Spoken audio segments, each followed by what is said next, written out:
అమ్మ హైదరాబాద్ అందరికీ కల్పతరువు లాంటి నగరం. కులం ఏదైనా కావచ్చు, మతం ఏదైనా కావచ్చు, ప్రాంతం ఏదైనా కావచ్చు, ఉత్తర భారతదేశం నుంచి వచ్చిన వాళ్ళు కావచ్చు, దక్షిణ భారతదేశం నుంచి వచ్చిన వాళ్ళు కావచ్చు, ఎక్కడి నుంచి వచ్చిన వాళ్ళైనా కావచ్చు, అందరినీ కడుపులో పెట్టుకొని చూసుకునే నగరం హైదరాబాద్ మహానగరం.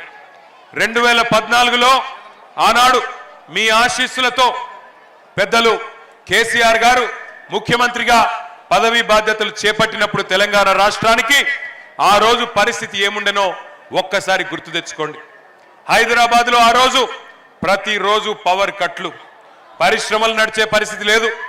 అపార్ట్మెంట్లకు పోతే జనరేటర్లు, చిన్న చిన్న దుకాణాలకు పోతే ఇన్వర్టర్లు, ఆఖరికి ఒక జిరాక్స్ సెంటర్కి పోయినా ఇన్వర్టర్ లేని దుకాణం కానీ జిరాక్స్ సెంటర్ కానీ లేదు.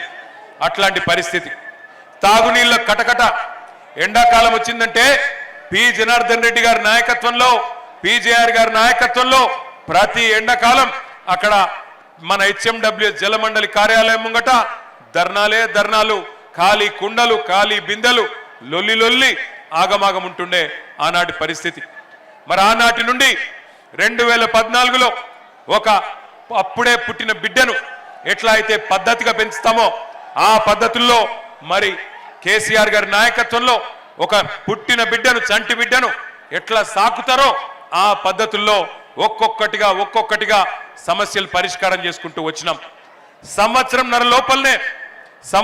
లోపలనే కరెంటు సమస్య శాశ్వతంగా తీర్చి 24 గంటలు రెప్పపాటు కరెంటు పోని పరిస్థితి తెచ్చింది కేసీఆర్ గారి నాయకత్వమా కాదా ఒక్కసారి గుర్తు తెచ్చుకోవాలని చెప్పి నేను కోరుతా ఉన్నా.